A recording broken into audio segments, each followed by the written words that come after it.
Dans cette vidéo, on va simplifier des expressions qui comportent des racines carrées.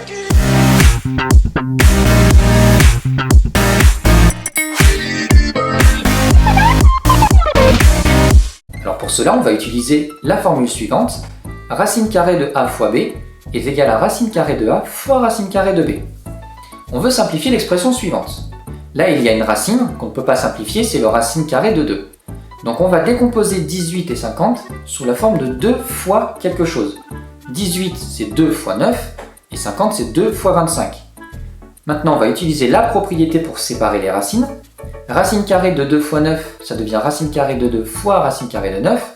Et racine carrée de 2 fois 25 devient racine carrée de 2 fois racine carrée de 25. On simplifie nos racines.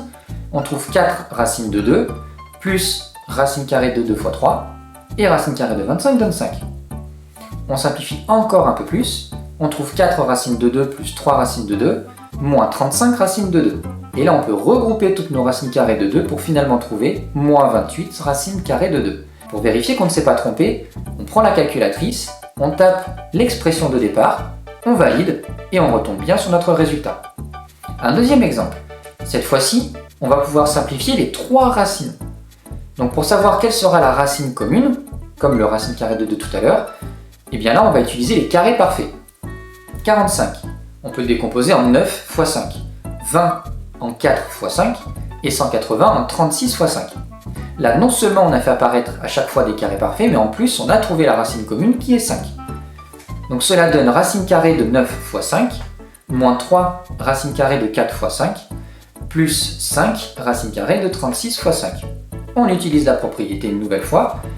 On trouve racine carrée de 9 fois racine carrée de 5, moins 3 racine de 4 fois racine de 5, plus 5 racine carrée de 36 fois racine de 5. On simplifie toutes nos racines.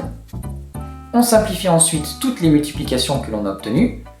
Et on trouve finalement 27 racine carrée de 5.